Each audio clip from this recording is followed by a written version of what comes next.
ونعوذ بالله من شرور أنفسنا ومن سيئات أعمالنا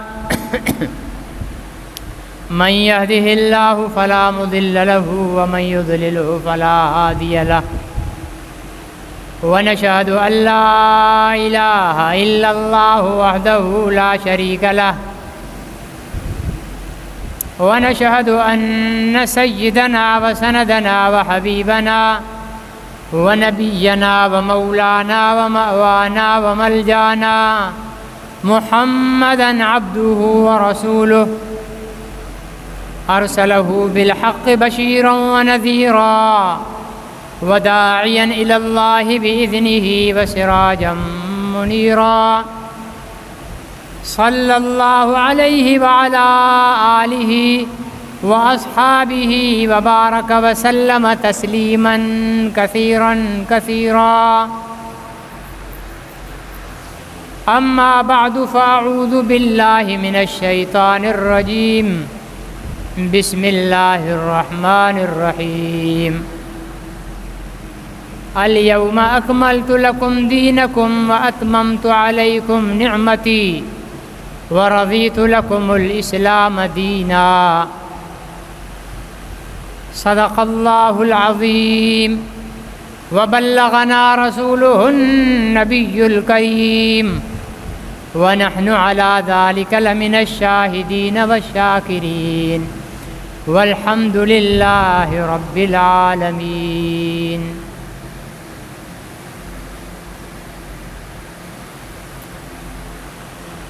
محترم بزرگوں اور بھائیوں،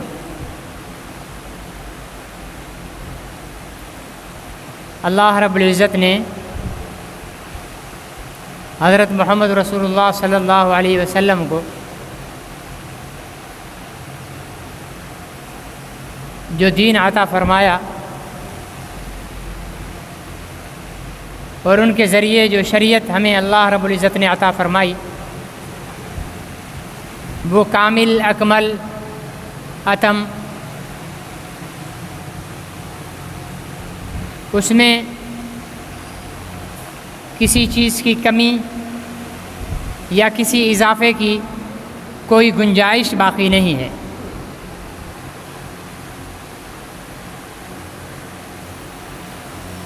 جتنی نعمتیں، جتنے انعامات، احسانات اللہ رب العزت نے کرنے تھے وہ حضرت محمد رسول اللہ صلی اللہ علیہ وسلم کے صدقے سے ہم پر کر لیے. مزید کسی نعمت کی گنجائش اب باقی نہیں ہے، کیونکہ جو چیز اللہ تعالیٰ مکمل کر دیں، تمام کر دیں، تو پھر اس میں گنجائش باقی نہیں رہتی. پورے کا پورا دین جو اللہ رب العزت کے حکم اور نبی پاک صلی اللہ علیہ وسلم کے طریقوں کا نام ہے دین اسلام، یہ قیامت تک آنے والے انسانوں کے لیے راہ نجات اور راہ فلاح ہے. اب دین اسلام سے ہٹ کر کوئی انسان کتنا بھی اچھا کام کرے، کتنا بھی نیک عمل کرے، اللہ رب العزت کے ہاں قابل قبول نہیں ہے. نیک اعمال میں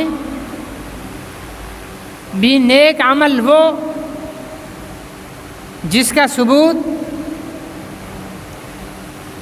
اللہ رب العزت کے احکامات میں، قرآن میں، نبی پاک صلی اللہ علیہ وسلم کے فرامین میں موجود ہو.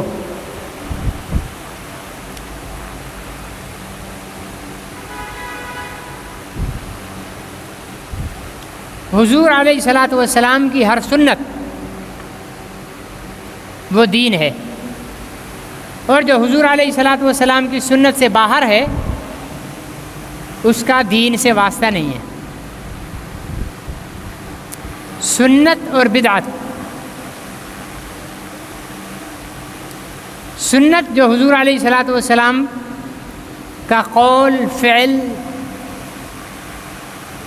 سے ثابت ہے، اور بدعت وہ ہے جو ہم نے اپنے طور پر بنا لی ہے، جس کے لیے حضور علیہ الصلوۃ والسلام نے فرمایا کہ کل بدعت ضلالہ، ہر بدعت گمراہی ہے، وکل ضلالۃ فی النار، اور ہر گمراہی جہنم میں لے جانے والی ہے۔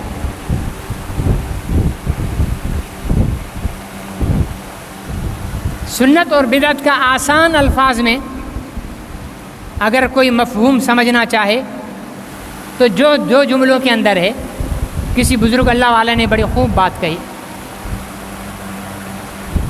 حضور علیہ الصلوۃ والسلام سے محبت اور آپ کی اتباع حضور علیہ الصلوۃ والسلام کی مرضی کے مطابق، حضور علیہ السلام سے محبت اور آپ کی اتباع اور اطاعت حضور علیہ الصلوۃ والسلام کی مرضی کے مطابق، یہ ہے سنت۔ حضور علیہ الصلوۃ والسلام سے محبت اور آپ کے دین پر عمل اپنی مرضی کے مطابق، یہ ہے بدعت۔ سمجھ گئے جی؟ یہ بدعت ہے۔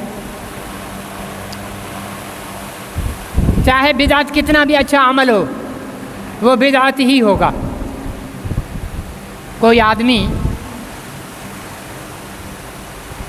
کہے کہ نماز کو میں مانتا ہوں کیونکہ اللہ کا حکم ہے اور حضور علیہ السلام کا طریقہ ہے، لیکن پڑھوں گا میں اپنے طریقے سے، اپنی مرضی سے۔ ظہر اور عصر چونکہ کاروبار کا ٹائم ہے، اس لیے یہ ظہر اور عصر کی فرض کی 8 رکعتیں میں فجر کے ساتھ ملا کر پوری 10 رکعت پڑھ لوں گا، تاکہ ظہر اور عصر میں مجھے نماز نہ پڑھنی پڑے، کاروبار نہ چھوڑنا پڑے۔ 2 فجر کی، 4 ظہر کی اور 4 عصر کی، یہ 10 بنتی ہیں۔ میں اس 10 کی جگہ 4 رکعت اضافی اور پڑھ لوں گا، 14 رکعتیں کر لوں گا، تاکہ ظہر اور عصر میں مجھے نماز نہ پڑھنی پڑے۔ کوئی ایسا کرے گا تو نماز تو رہی دور، اس کا ایمان بھی ختم ہو جائے گا۔ کیوں؟ کہ حضور علیہ الصلوۃ والسلام کے بتائے ہوئے طریقے سے ہٹ گیا۔ یا یوں کہہ لیں، کوئی آدمی یہ کہے کہ جی میں حج، چونکہ ذی الحجہ کا مہینہ آج کل گرمیوں میں آ رہا ہے تو گرمی میں حج کرنا مشکل ہے، اس لیے میں جنوری میں جا کر حج کروں گا۔ وہ احرام بھی باندھے، وہ حج کی نیت بھی کرے، وہ طواف کعبہ بھی کرے، وہ صفا مروہ کی سعی بھی کرے، وہ عرفات بھی جائے، پھر مزدلفہ بھی جائے، پھر منی بھی جائے، پھر قربانی بھی کرے، پھر سر بھی منڈائے، پھر واپس آ کر طواف کرے،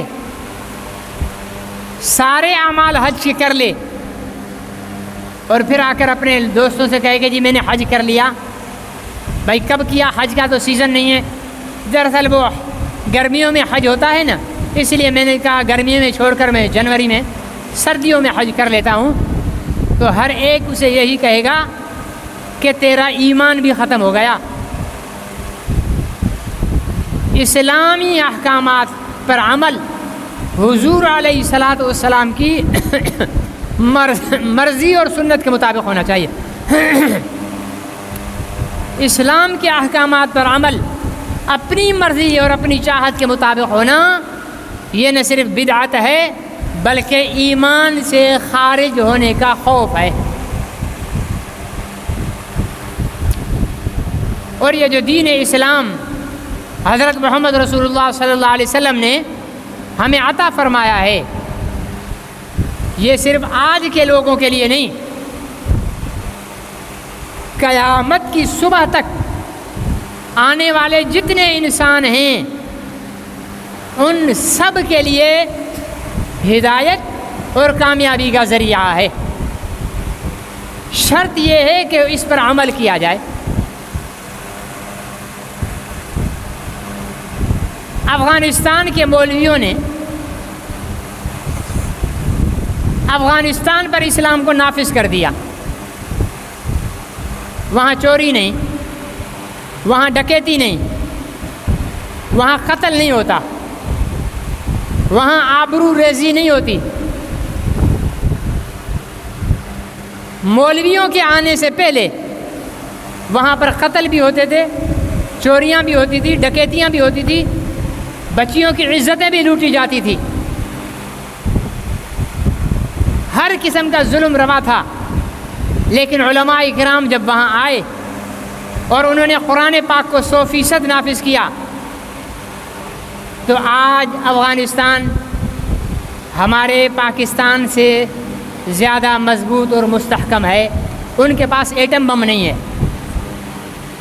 ایٹم بم، ان کے پاس میزائل بھی نہیں ہے، ان کے پاس قرآن ہے۔ کیا ہے؟ قرآن ہے۔ قرآن سے زیادہ طاقتور کوئی ایٹم بم، کوئی میزائل، کوئی ہتھیار نہیں ہے۔ ہم نے ایٹم بم بھی بنا لیے پھر بھی مار کھا رہے ہیں، ہم نے بیسیوں قسم کے میزائل بنا لیے پھر بھی مار کھا رہے ہیں۔ قرآن شریف کو بھی نافذ کر کے دیکھ لیں، انشاءاللہ جس دن قرآن شریف کا نظام نافذ ہو گیا اس دن کے بعد آپ اور ہم مار نہیں کھائیں گے، کفر سے مار نہیں کھائیں گے۔ سارا اسلام نہیں نافذ، چند چیزیں۔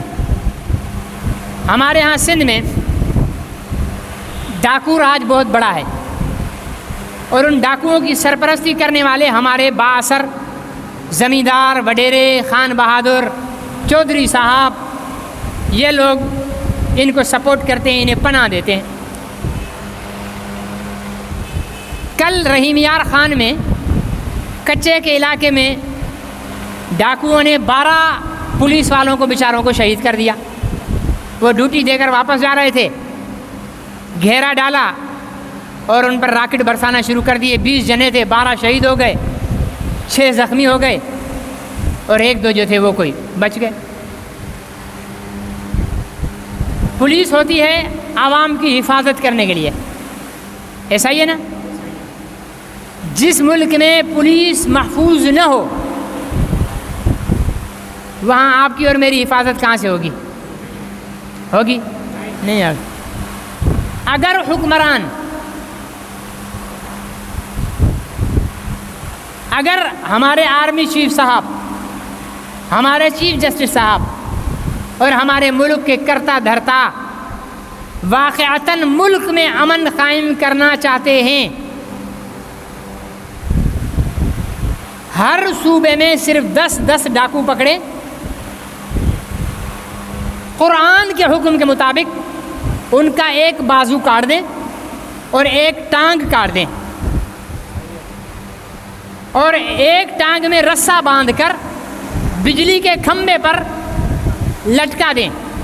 سندھ میں 10، بلوچستان میں 10، KPK میں 10، گلگت بلتستان میں 10، اور پنجاب میں 10، اور 5 اسلام آباد میں برکت کے لیے کر لیں کیونکہ ہمارا دارالحکومت ہے، ٹھیک ہے نا؟ 55 ڈاکو 5 صوبوں میں اور ایک وفاقی دارالحکومت میں،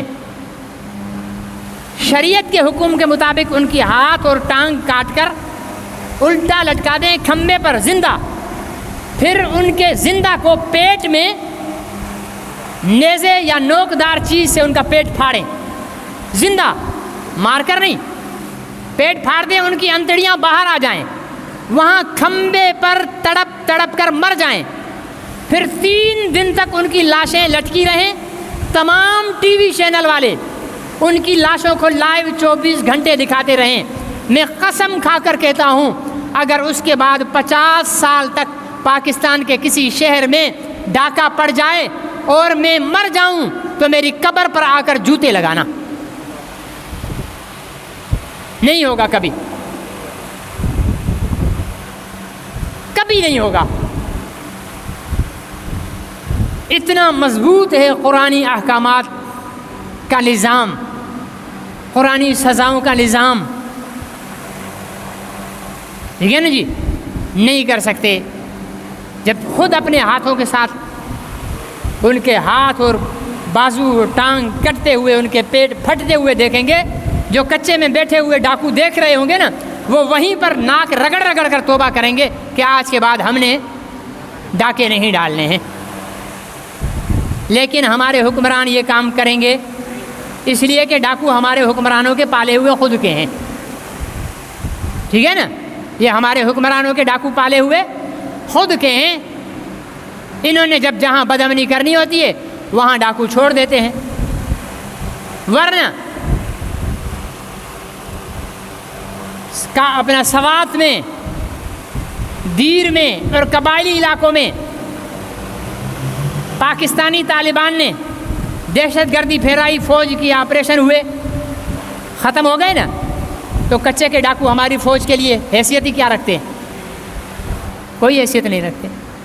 ایک دن کا کام بھی نہیں ہے ہماری فوج کے لیے۔ فوج کو لائے گا کون؟ حکمران، اور حکمرانوں کے چہیتے ہیں ڈاکو، اس لیے کوئی بھی نہیں رہا۔ زنا بند کرنا ہے، ٹھیک ہے نا، شادی شدہ زانی زنا کرے، بڑے میدان میں سب کو جمع کر دو، جو اس کی زنا کے عینی گواہ ہیں میدان میں اسے بٹھا کر عینی گواہوں سے پہلے ان کے ہاتھوں میں پتھر دو، وہ اسے مارے، پھر جو جج ہے وہ اسے پتھر مارے، پھر جتنے میدان میں عوام ہیں وہ اسے پتھر ماریں، مارتے مارتے مارتے اس وقت تک مارتے رہیں جب تک وہ مر نہ جائے۔ ایک زانی ایک صوبے میں اس طرح مار دو اور پھر آئندہ 50 سال کے لیے آپ کے ملک میں زنا کا دروازہ بند ہو جائے گا۔ لیکن یہ کریں گے کیوں؟ کیونکہ ہم حکمران ہیں اور ہم خود زانی ہیں، ٹھیک ہے نا جی۔ اگر زانی کی سنسار کرنے کی سزا نافذ کریں گے تو لمبی لسٹ ہمارے وزیروں کی، منسٹروں کی، ایم این ایز اور ایم پی ایس کی نکل آئے گی جن کو سنسار کرنا پڑ جائے گا۔ اس لیے یہ کام تو ہم نے کرنا ہی نہیں ہے۔ چوری ہوتی ہے، غریب کے گھر میں نقب ڈالا، سارا سامان اٹھا کر لے گئے۔ ہر صوبے میں 5 چوروں کو پکڑ کر ان کا ہاتھ کاٹ دو، اور کٹتا ہوا ہاتھ لائیو ٹی وی چینلز پر دکھاؤ۔ جس نے کبھی ارادہ بھی کیا ہوگا نا چوری کا، وہ بھی زمین پر ناک رگڑ رگڑ کر کہے گا اللہ تیرا شکر ہے کہ میں نے چوری نہیں کی۔ سمجھ گئے نا جی۔ یہ امن صرف باتوں سے، اسمبلیوں میں بل پاس کرنے سے، قراردادیں لانے سے نافذ نہیں ہوگا۔ امن لانا ہے، ملک میں امن نافذ کرنا ہے، قرآن اور سنت کی جو جرائم کی سزائیں ہیں صرف ان سزاؤں پر عمل کرو۔ ابھی افغانستان کے ملاؤں نے ایک قانون امیر المومنین نے بنایا کہ جو سرکاری ملازم نماز نہیں پڑھے گا اس کی تنخواہ کاٹی جائے گی۔ کیا خیال ہے اگر یہاں پر پاکستان میں یہ نظام نافذ ہو گیا، آپ کو مسجد میں جگہ نہیں ملے گی۔ 5 وقت کے نمازی جو ہے نا ہمارے پہلی صف میں آنے والے، ان کو آخر میں جگہ ملے گی، اس لیے کہ سارے سرکاری ملازم بیٹھے ہوئے ہوں گے، ہمارے ٹیچر حضرات بیٹھے ہوئے ہوں گے، کلارک حضرات بیٹھے ہوئے ہوں گے، ڈاکٹر حضرات بیٹھے ہوئے ہوں گے، پروفیسر حضرات بیٹھے ہوئے ہوں گے، جج بیٹھے ہوئے ہوں گے، سب بیٹھے ہوئے ہوں گے پہلی صفوں میں، کیونکہ نہیں پڑھیں گے تو تنخواہ کٹے گی، ٹھیک ہے نا۔ وہاں علماء ہیں، علماء کو پتہ ہے کہ نماز کی کیا اہمیت ہے، اس لیے انہوں نے وہاں قانون بنا دیا ہے۔ وہاں اسمبلیوں میں بل پاس نہیں کرتے، امیر المومنین آرڈر جاری کر دیتا ہے، وہ قانون ہے۔ انہوں نے قانون جاری کر دیا، جو سرکاری ملازم نماز نہیں پڑھے گا با جماعت، بغیر جماعت والی نہیں، جماعت کے ساتھ جو نماز نہیں پڑھے گا اس کی تنخواہ سے کٹوتی کی جائے گی۔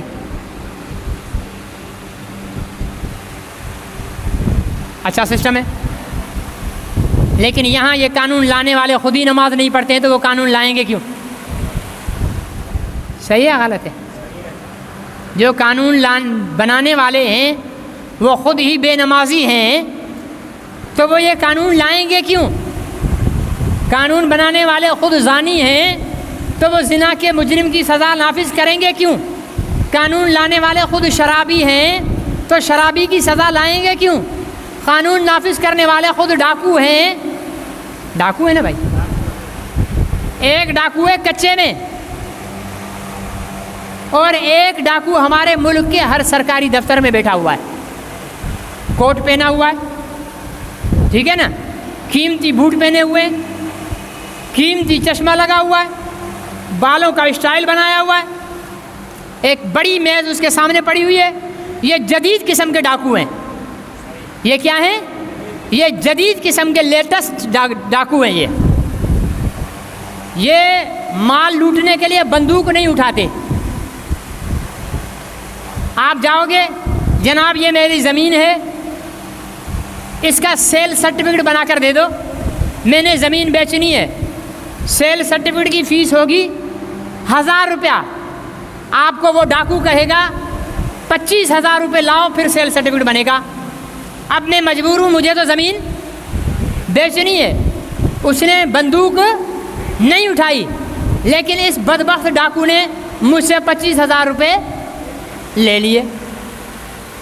یہ جدید ڈاکو ہیں۔ بات صرف یہیں پر نہیں ہے، ہمارے ہاں بہت اعلیٰ طریقے سے، ہمارے ہاں کچھ ڈاکو اسکولوں میں بیٹھے ہوئے ہیں جو اسکول کا فرنیچر، اسکول کے پنکھے، اسکول کی کھڑکیاں، اسکول کے فنڈ کھا رہے ہیں، ٹھیک ہے نا جی۔ جہاں جہاں نظر کریں گے ڈاکو ہی ڈاکو نظر آئیں گے، کہیں میں بیٹھا ہوا ہوں، کہیں آپ بیٹھے ہوئے ہیں، اور کہتے کیا ہیں؟ یار عمر آ جائے، عمر کی حکومت آ جائے۔ عمر کی حکومت آئے گی نا، پہلے تمہاری گردنیں کٹیں گی، ٹھیک ہے نا، پہلے تمہارے ہاتھ کٹیں گے۔ چائنا ہے نا، چائنا میں رشوت اور کرپشن کی سزا موت ہے، اور اسے مارنے کے لیے جو گولی لگائی جاتی ہے نا، اس گولی کے پیچھے بھی اس مجرم کے ورثاء سے لیے جاتے ہیں، منسٹروں تک گولی لگا دیتے ہیں، کوئی بھی منسٹر ہو گولی لگا دو۔ ہمارے ہاں تو ابھی وہ کل پرسوں کسی مالدار بدبخت شیطان ابلیس، ٹھیک ہے نا، خبیث عورت نشے میں دھت ٹکر مار کر اس نے بوڑھے پاپڑ بیچنے والا بیچارہ بوڑھا باپ اور اس کی بیٹی یونیورسٹی میں پڑھنے والی، ٹھیک ہے نا جی، ان کو کچل دیا اور اس کے ساتھ دوسروں کو بھی کچل دیا۔ جناب فوراً پولیس آ گئی، رینجرز آ گئی اور اسے پاگل بنا دیا، بھائی یہ پاگل ہے۔ مسلمان ڈاکٹروں نے سرٹیفکیٹ بھی دے دیا پاگل ہے، وہ ایک ہندو ڈاکٹر تھا، اس نے سرٹیفکیٹ دیا یہ پاگل نہیں ہے۔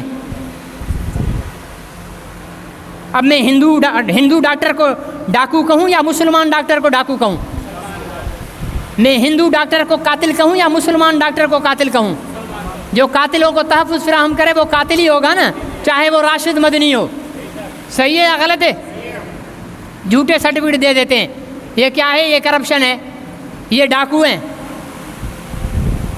ٹھیک ہے نا، یہ کیا ہیں؟ یہ ڈاکو ہیں۔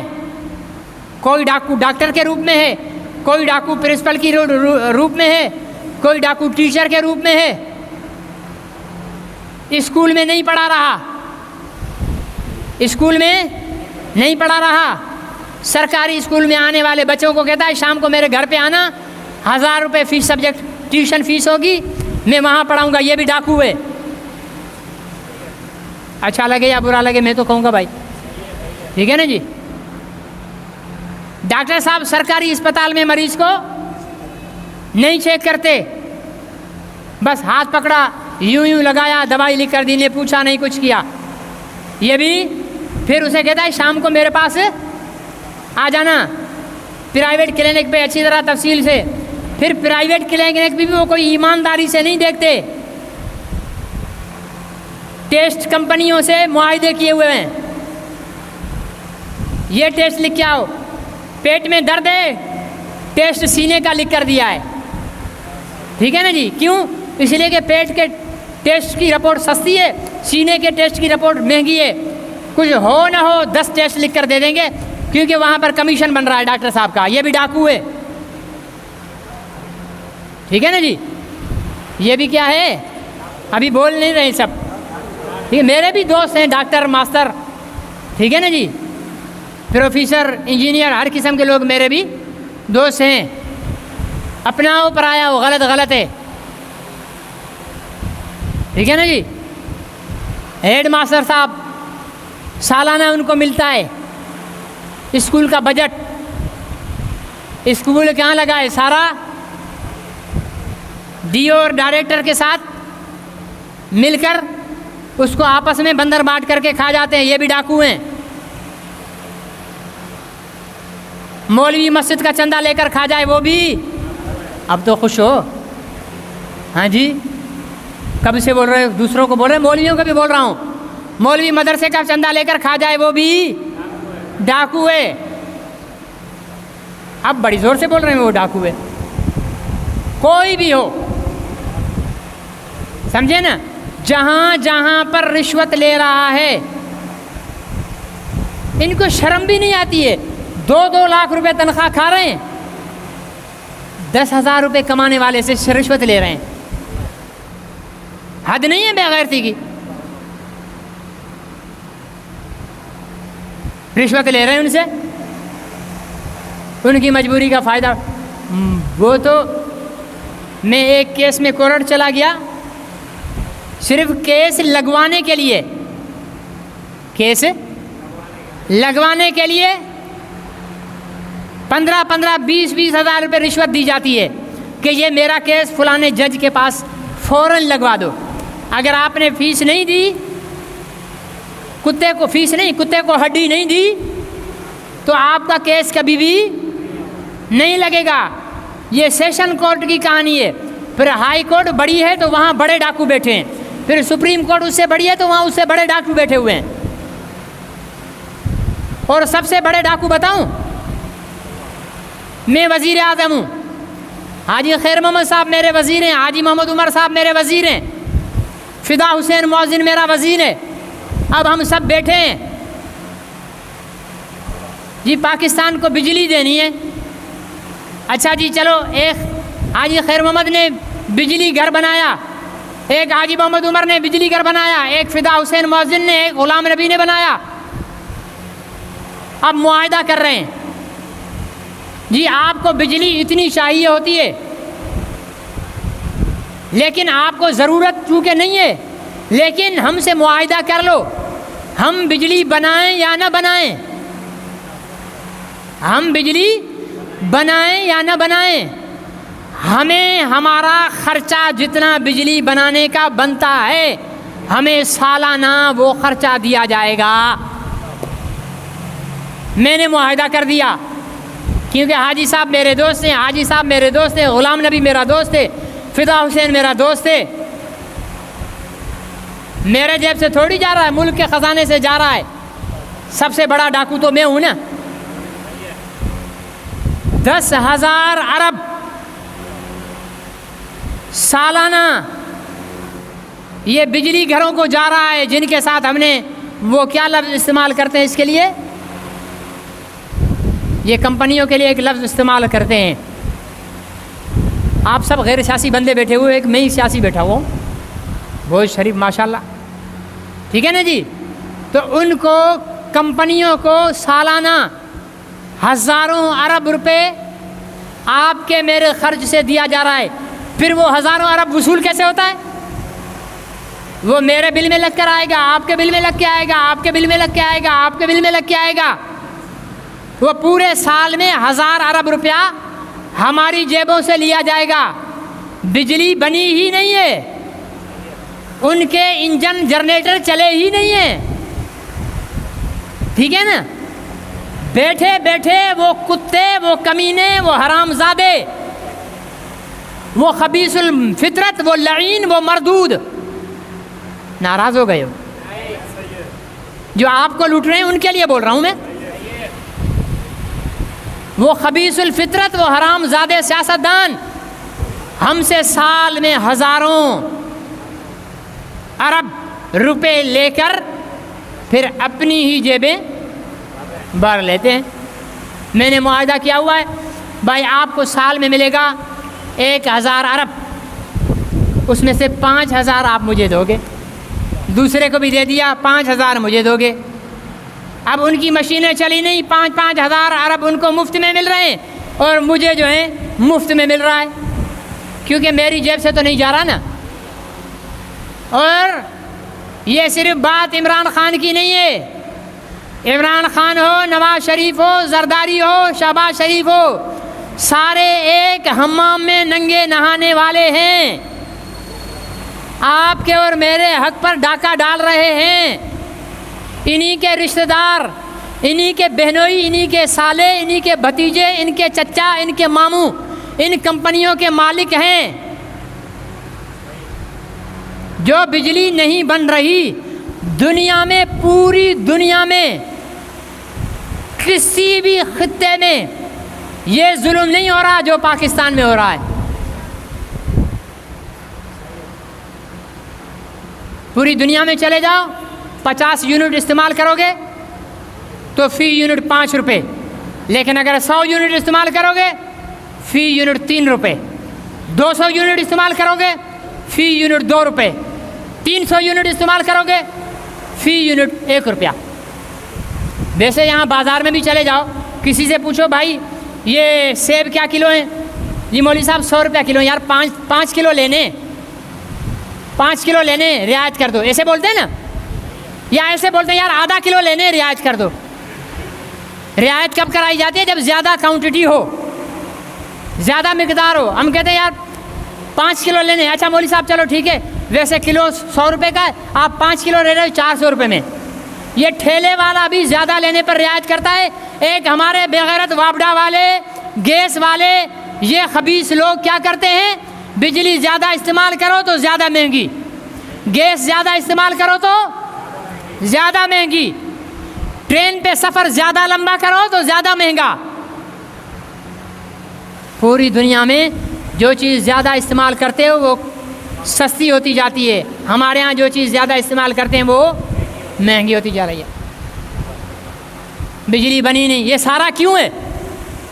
یہ اس لیے ہے کہ پاکستان میں اسلام کا راج نہیں ہے. پاکستان میں اسلام کا راج ہوتا، آپ کو لگتا ہے کہ یہ معاہدے ہوتے؟ ان کے پیٹ پھاڑ کر نکالے جاتے پیسے، ان کے گھروں کو نیلام کر کے پیسے واپس لیے جاتے. یہاں صرف اسلام کے نام پر اسلام کا مذاق بنایا گیا ہے. میرے عزیز دوست اور محترم بزرگوں، اسلام کو نافذ کرنے کے 2 درجے ہیں. اسلام کو نافذ کرنے کے، ویسے ایمانداری سے بتاؤ آپ لوگ چاہتے ہو پاکستان میں اسلام نافذ ہو؟ ابھی سب نہیں بول رہے ہیں. ویسے چاہتے ہو؟ ہاں نہیں چاہتے ہو، اس لیے کہ اسلام نافذ کریں گے تو بہت ساری چیزیں چلی جائیں گی. ہمارا تو گزر ہی، تنخواہ تو ہم ویسے ہی رکھتے ہیں، باقی تو ہمارا گزر تو چلتا ہی رشوت پر ہے. اسلام کو ہم کیوں چاہیں گے؟ ٹھیک ہے نا جی. اسلام کو اگر واقعتاً ہم چاہیں 90% اسلام ہم انفرادی طور پر خود اپنے اوپر نافذ کر سکتے ہیں. کتنا فیصد؟ 90%. اسلام کا حکم ہے نماز پڑھنا. پاکستان کے 100% لوگ نماز پڑھتے ہیں. کیا آپ کو نواز شریف، زرداری، عمران خان نے نماز پڑھنے سے روکا ہے؟ پھر بھی نہیں پڑھتے. مطلب اس میں قصور نواز شریف، زرداری اور عمران خان کا کس کا ہے؟ ہمارا. زنا نہ کرو، اسلام کہتا ہے لا تقربوا الزنا، زنا کے قریب نہ جاؤ. ہم جاتے ہیں. نواز شریف نے کہا ہے زنا کیا کرو، عمران خان نے کہا ہے زنا کیا کرو، زرداری نے کہا ہے زنا کیا کرو، کسی نے بھی، لیکن ہم کرتے ہیں. مطلب مجرم ہم خود ہیں. چوری نہ کرو، چور کا ہاتھ تو تب کٹے گا نا جب چوری کریں گے. قرآن کہتا ہے کہ تم چوری نہ کرو. ہم جب قرآن پر عمل کر لیں گے، ہم میں سے ہر ایک چوری نہیں کرے گا تو ہاتھ کٹنے کا تو سوال ہی پیدا. لیکن ہم چوری کرتے ہیں رشوت کی شکل میں، سود کی شکل میں، ڈاکو کی شکل میں، چور کی شکل میں چوری کرتے ہیں. لیکن کسی حکمران نے نہیں کہا کہ تم چوری کرو، لیکن ہم پھر بھی کرتے ہیں. مجرم ہم. گالی نہ دو، مذاق نہ اڑاؤ، نام نہ بگاڑو، تہمت نہ لگاؤ، غیبت نہ کرو، رشوت نہ لو، سود نہ کھانا، دوسرے کا حق نہ مارنا، کسی کی مجبوری کا فائدہ مت اٹھانا، رشتہ داروں سے جوڑ کر رکھو، سلام کو عام کرو، غریبوں کو کھانا کھلاؤ. ٹھیک ہے نا جی. یہ سارے اسلام کے احکامات ہیں اور ان میں سے کسی حکم سے ہمیں حکومت نے نہیں روکا. ہم اپنی مرضی سے نہیں کرتے. تو مجرم ہم یا حکمران؟ ہمیں. 90% کام ہمارے ذمے ہے، وہ ہم کر لیں، اس پر عمل کر لیں. ہم نماز کے ہو جائیں پابند، ہم روزے کے ہو جائیں پابند، مالدار ہیں تو زکوٰۃ 100% نکالیں، مالدار ہیں تو حج بھی کر لیں. ٹھیک ہے نا جی. پھر امر بالمعروف نہی عن المنکر بھی کر لیں، پھر جھوٹ بھی نہ بولیں، رشوت بھی نہ لیں، سود بھی نہ کھائیں، تہمت بھی نہ لگائیں، گالیاں بھی نہ دیں، غیبت بھی نہ کریں، نام بھی نہ بگاڑیں. ٹھیک ہے نا جی. کسی کا تمسخر بھی نہ اڑائیں، قرآن کی تلاوت بھی کریں، اللہ کا ذکر بھی کریں، اس کے حبیب پر درود بھی پڑھیں. پھر اسلام میں رہ کیا جائے گا؟ سب تو آ گیا. اس معاشرے میں ہونے کے بعد پھر کوئی جرم کرے تو اس کا ہاتھ کٹے گا.